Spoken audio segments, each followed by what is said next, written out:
Nature is telling us that the world is waking up again, at least here where we live. Definitely. Spring is definitely in the air. It is, yay! The daffodils are blooming and the birds are singing and the bees are... They're buzzing. They're buzzing. They're buzzing around like crazy. My goodness. And we're noticing it all. And that's what we're going to be chatting about in this week's episode of Get Real with the English Sisters. Violetta and Yutka. Sugo. Thank you for listening, and thank you, as always, for all your kind messages and your support and your comments on Instagram, Twitter, not Twitter anymore, X, or wherever you get your podcast as well. There you can message us. Yep.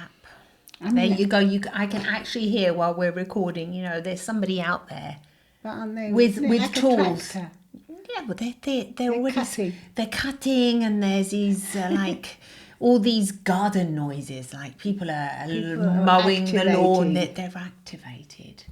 Yes, it's as if we've all suddenly become activated. The days are slightly longer, and like the other day, that suddenly made me feel really tired. I was exhausted with the spring blossom. Yeah. There's only a few things blossoming, like the mimosas blossoming. The mimosas all over the place now, yeah. You probably think the mimosa is a drink, but here in Italy, the mimosa flowers, I don't know what they're called in English. No, those tiny little yellow flowers. Yeah.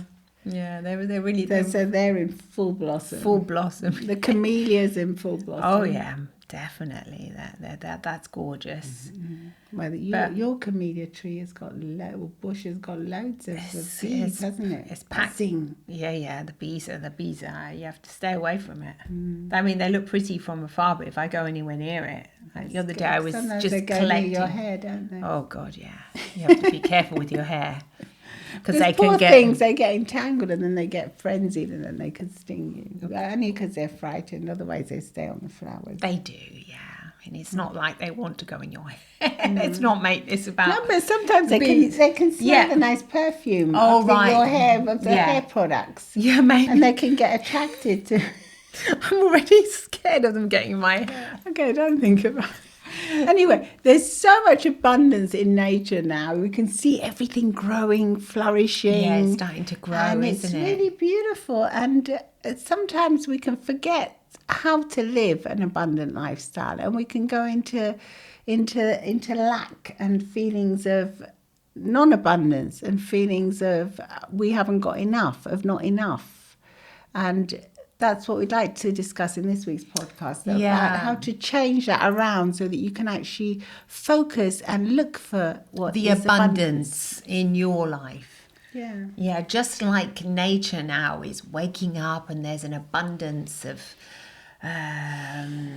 colour as well. There's an abundance of colour and perfume and smells and insects and things are buzzing. You know, there can also be abundant things in your life that you're not aware of. That you haven't quite focused on.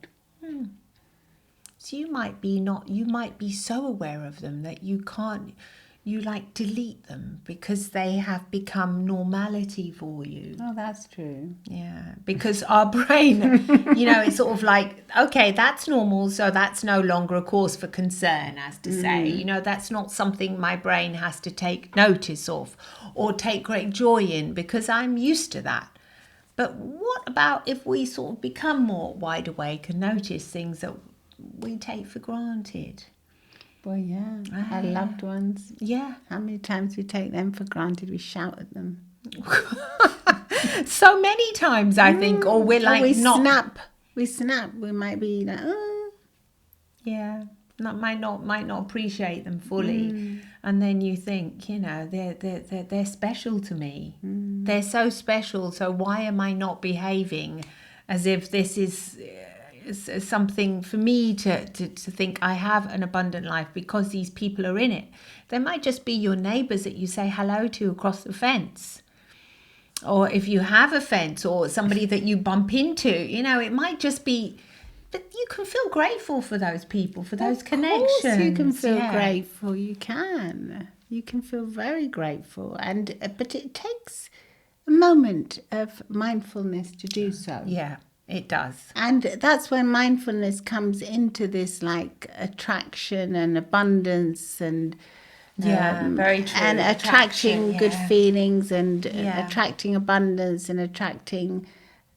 It's not, sometimes you're not actually attracting it, but you already have it and you don't realize you've got it. Like just the fact that you can, I don't know, turn the tap on. These all sound like things that are just, for us where we live, it's just given for granted that we can just turn the tap on and we have delicious clean water that comes out of it that we can drink or until they cut it off. You know, when I've had it cut off before for about 2 weeks after I've had it cut off because they were doing works or whatever, then I'm always, every time I open the tap, oh, thank gosh, you know, thank goodness I've got water. Thank goodness I've got, and then afterwards you forget. It becomes normal for you to turn the tap on and have lovely, clean, flowing water. It becomes normal.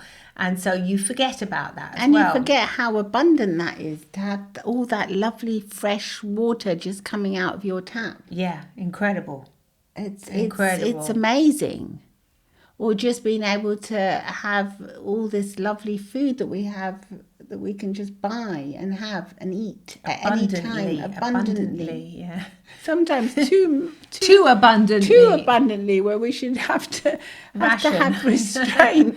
But but when you think about countries that are at war or the wars in the past, or people who've had famine, and there's none of that, and yet now we have so much of everything that we sometimes we just delete it, like what Yuka said. We just forget about it and just think, no, that you know, and we focus on what we haven't got. We haven't got that. Yes, because it becomes, I mean, it's wired into our brains for us to behave this way.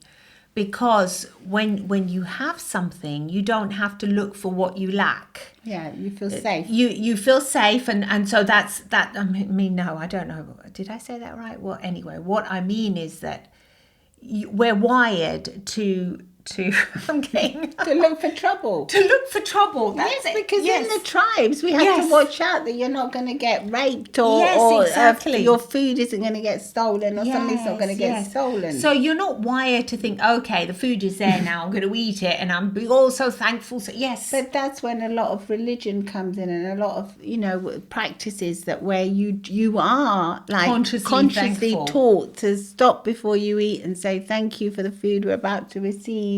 Yeah, and all this, all that stuff. No, that's really good in most religions. That's really that's when a practice, you become aware of how much stuff you actually have, how much food you have, how much stuff you have, and that can be very good for mental health when you're actually aware of the things you already have. Yeah, you're aware of it. Yeah, you're not focusing on what you lack. No. Like, oh, it's always a sandwich for lunch. You know, lucky you have a sandwich. I mean, you know. No, but it's true. It's true. I mean, you've got to think, well, aren't you lucky you've got a sandwich for lunch? Yeah. You know, notice how good that sandwich tastes. Notice what's in it. Imagine, you know, eat that sandwich and be thankful for that sandwich. I know. Because it's... I mean, we all do it. I mean, we're not like saying that we don't do it. Of course, we all do it. Everybody does it. It's just part of our conditioning, especially in the society we live in. It's how we're wired. It's how we're wired, but then it's also how society is making us always want more because they're always selling to us. Yeah, you're right. So that we're always being bombarded by constant adverts of more. Yeah, so that you feel lack. So much lack, and you feel you haven't got enough, and you feel hard done to, and you feel, why me? Why haven't I got what they've got? And that's a very dangerous mentality to have, because it causes a lot of anguish, anxiety, and mental health problems, because you just spiral downwards instead of being uplifted by saying how lucky I am to be able to do these things. Yes, exactly. To be able to have access to these things, to have, you know, a warm home to live in or room to live in, but have people that love me, that are around me, or people that I can love. If you haven't got anyone that loves you, you can show love to people. That's still abundance coming from you to others. You can form a community. You can get in contact with people. You can... you can form these connections with other people around you. And you'd be surprised that there's a lot of lonely people out there as well, and that are looking to make connections, real people connections.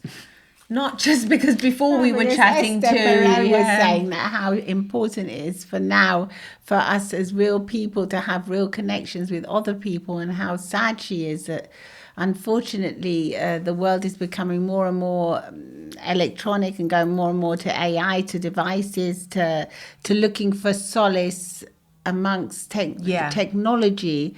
That yes, it may be helpful if used with great intelligence, but at the end of the day, that technology is only going to be wanting to market to you as well, and to sell you stuff. In the future, it'll be all like that. So we really do have to cultivate and think how lucky we are just to be able to, walk out of our houses and just see real people and talk to them and say hello, and go to parties and go to our sports, whatever sport we do. Go for a walk. Yeah.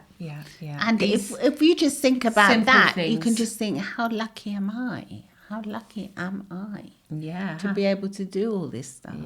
Yeah. Just to have your health as well. How lucky, how often do we all take our health for granted until we feel sick? Yes. Until we have that rotten flu or cold or worse, unfortunately. And then I felt so good before. I felt so amazing. And how did I take it for granted instead of thinking how lucky I was? I was moaning about something else, or I was focusing on, It seems to be that way, that only when we miss it, that's when we appreciate what we used to have. Like when the water's gone because they're doing waterworks like we had here for like 3 whole days. Oh my God, we were all so desperate for water. And then when it came back, at least I was, every 5 minutes. I've got water. I'll go on about it, and then it'll slowly delete in my mind, and having water becomes normal. Yeah, so I think if you focus mindfully and focus on how abundant your life already is, and how rich you are already in so many ways. I mean, even if you just think about your own mind and how incredible it is, and how many resources you have at your disposition, how you can use your mind for good, to help people, to learn new things. I mean, that is just so abundant in itself.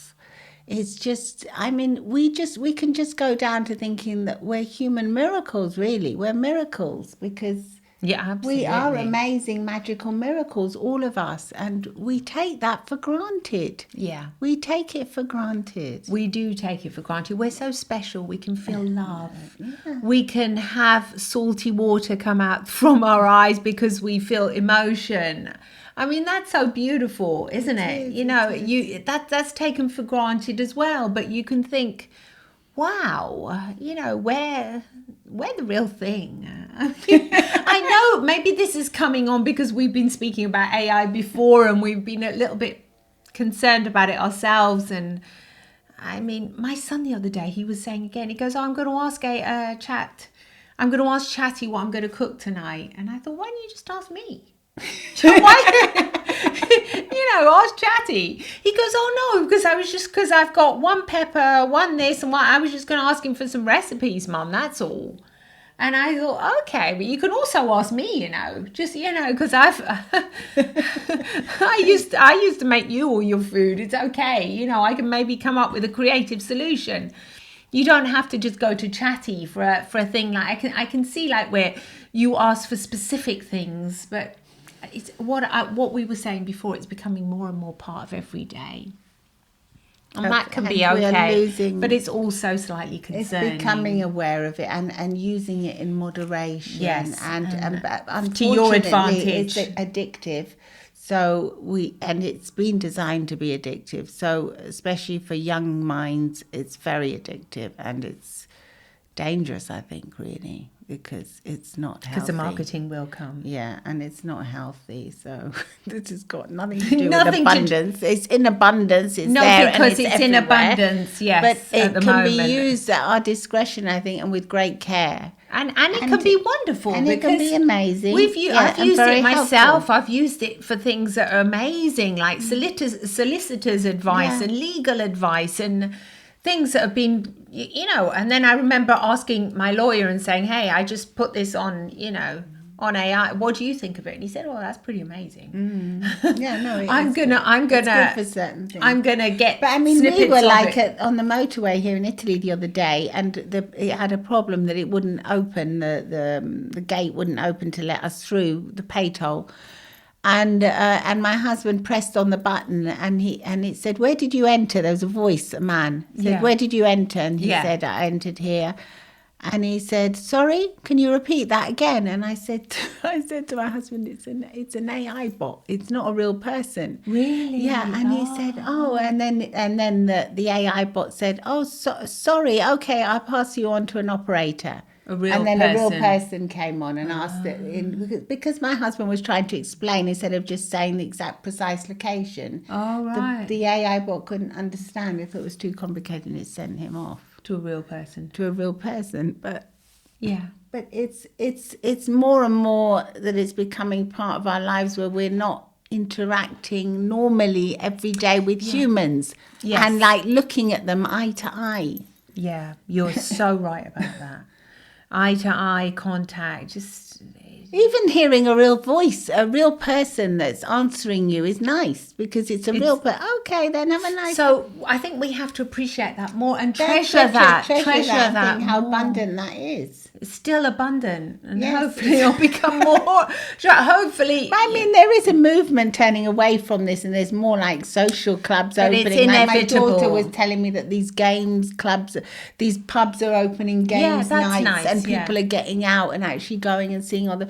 And that's very important because otherwise you can find that it's so easy to isolate yourself when we didn't have all this technology at our fingertips and there wasn't all this abundance of technology, we could be stuck in our rooms maybe reading a book or watching TV, and then we'd suddenly start getting itchy feet and feel restless. Oh, and think, yeah. I think I should go out now. Let me Yeah. phone someone. Yeah. And you would go out and have a chat and have a good night with someone.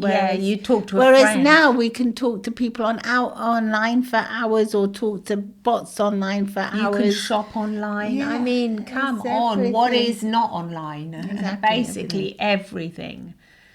So being able to appreciate real human presence as part of your abundant lifestyle, I think is very, very important for us to be able to. I mean, I've been jarred still by the pandemic when Me we couldn't too. go out of our I houses still think of because that. it was so strict here. Here in Italy, Because of course it started in Italy. Yeah, okay.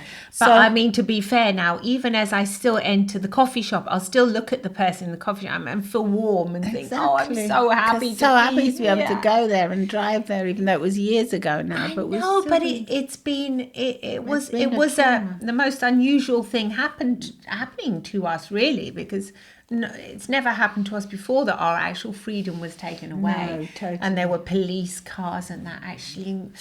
It's like an inquisition, wasn't it? You tried to get out of the house. It was like being in a war zone, yeah. Yes. So, I mean, that was very, very Where there unusual. was curfews. It was very strict.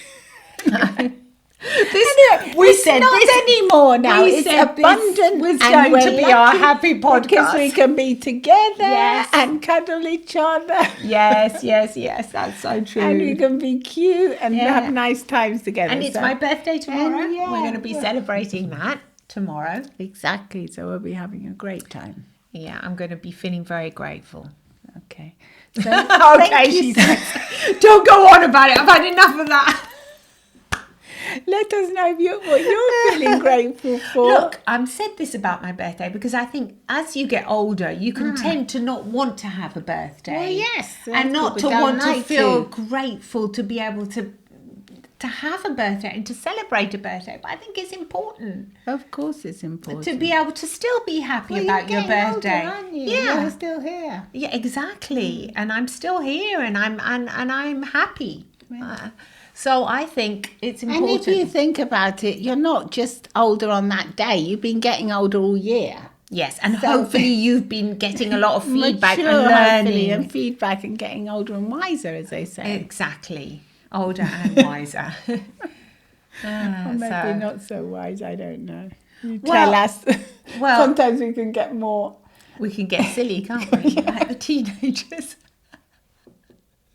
We're reversing. Anyway. I think a bit of silliness is always It's good. very good. It's Keeps very the good to have a good lightheartedness, laugh. doesn't it? Yes, Yeah. yes. Okay. Thank you so much. Love you all. Bye bye. Lots of love and smiles from the English sisters. Bye.